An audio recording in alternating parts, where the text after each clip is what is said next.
ओम नमः शिवाय. श्री शिवमहापुराण रुद्र संहिता सती खंड अध्याय 19. श्री हरींकडून शिवतत्वाचे वर्णन. श्री गणेशाय नमः. ब्रह्मदेव नारदांना म्हणाले, हे मुने, दक्षाने शंकरांना कन्यादान केले, त्यांना अनेक आहेर दिले. हा सर्व वृत्तांत मी तुला आधीच सांगितला आहे.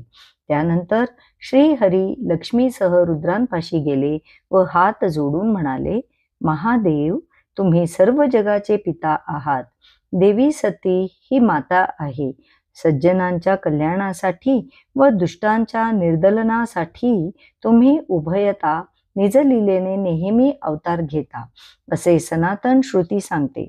मला जशी लक्ष्मीमुळे शोभा आली आहे, त्याप्रमाणे दाक्षायणीमुळे तुम्ही शोभत आहात. दोघांनी सर्व जगाचे रक्षण करावे व लोकांचे मंगल करावे, एवढीच माझी प्रार्थना आहे. नारदा, त्यानंतर मी सतीजवळ जाऊन गृह्योक्त विधीने अग्निकार्य करू लागलो. माझ्या व श्रेष्ठ ब्राह्मणांच्या सांगण्यावरून शिवजींनी आणि सतीने अग्नीला प्रदक्षिणा घातल्या. तेव्हा तेथे फारच अद्भुत उत्सव झाला. मंगलवाद्यांचा गजर होऊ लागला. स्त्रिया मंगल गाणी गाऊ लागल्या. सर्वजण आनंदाने नाचू लागले. तो प्रसंग फारच सुखद आणि संस्मरणीय होता. हे मुने, त्या समयी एक विलक्षण घटना घडली. मी पूर्वीपासूनच शंकरांना मोहित करण्याचा कपटाने प्रयत्न चालवला होता. त्याच भगवानांनी यावेळेस मला लीलया मोहित केले. जो दुसऱ्यांवर अपकार करतो त्याला स्वतःलाच अपकार सोसावा लागतो, म्हणून कोणावरही अपकार करू नये. आता तो प्रसंग ऐक. अग्नीला प्रदक्षिणा घालत असताना सतीच्या पायावरचे वस्त्र उडाले व मला तिच्या चरणांचे दर्शन झाले. ते चरण फारच कोमल आणि विलोभनीय होते. त्यामुळे मी अक्षरशः मोहित झालो. शिवमायेच्या प्रभावाने कामपीडित होऊन तिच्या सर्वांगाचे अवलोकन करू लागलो.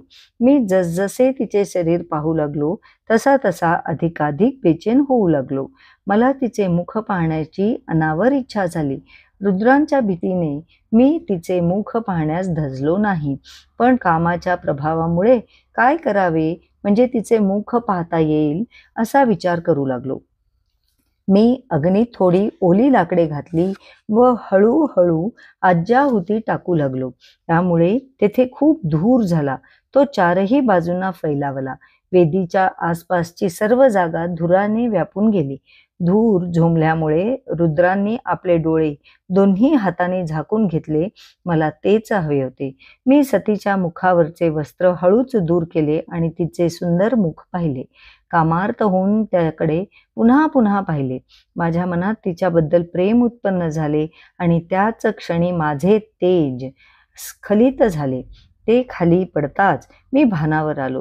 चपापून इकडे तिकडे पाहू लागलो. खाली पडलेले वीर्यबिंदू कोणाला कळणार नाहीत अशा प्रकारे लपवले.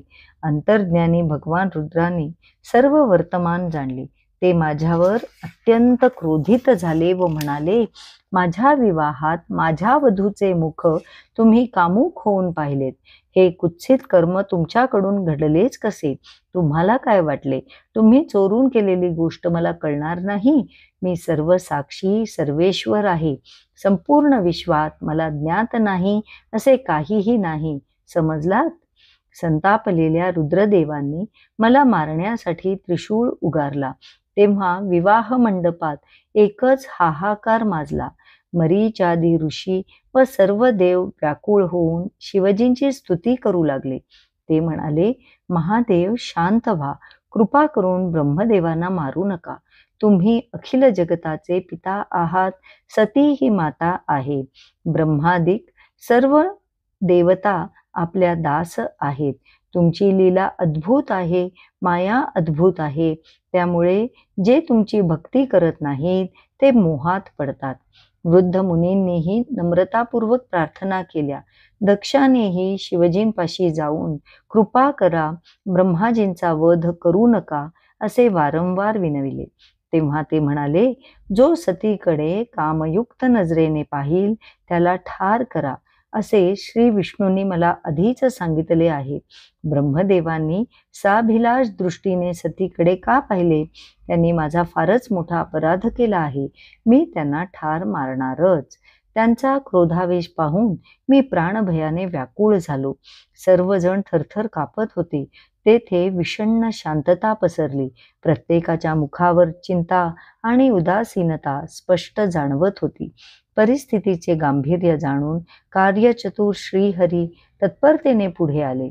त्यांनी रुद्रांची स्तुती केली व म्हणाले, प्रभो, तुम्ही उदार अंतःकरणाचे आहात.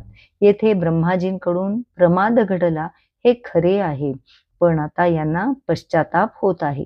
हे तुम्हाला शरण आले आहेत, यांचे रक्षण करा. मी तुमचा आवडता भक्त आहे ना?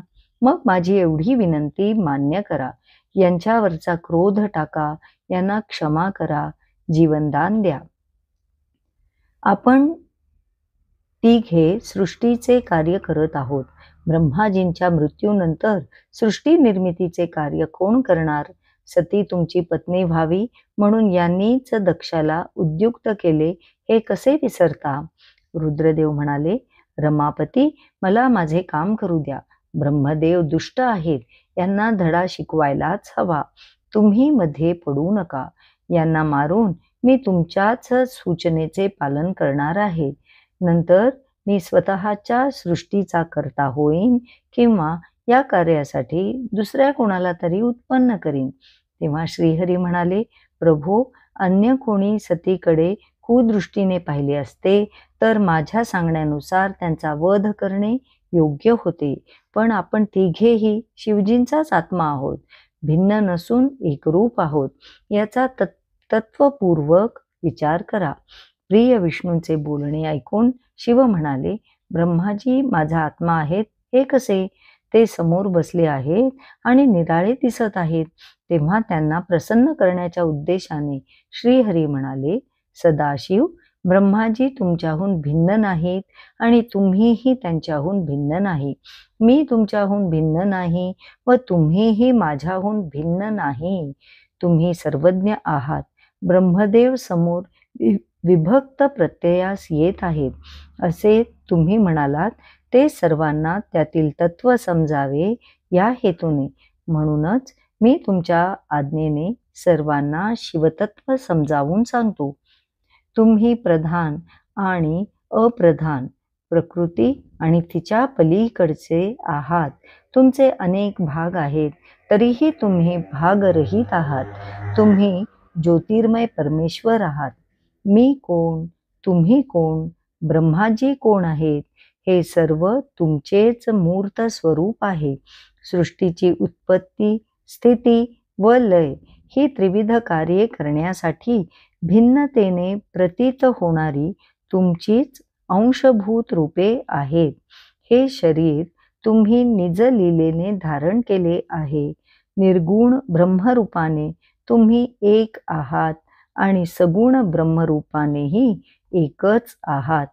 शरीराला डोके, डोळे, मान आदी अवयव असतात. त्या प्रत्येक अवयवाचे कार्य निराळे असले तरी ते एकाच शरीराचे भाग आहेत. याप्रमाणे आपल्या तिघांचे स्वरूप व कार्य निराळे असले तरी आपण तिघे तुमचेच भाग आहोत. ज्योतिर्मय, सर्वव्यापी, निर्लेप, पुराण पुरुष, कूटस्थ, अव्यक्त, अनंत, नित्य, दीर्घ आदी विशेषणांनी युक्त असे जे निर्विशेष ब्रह्म आहे ते तुम्हीच आहात. याचा विचार करा. अध्याय 19 समाप्त. ओम नमः शिवाय.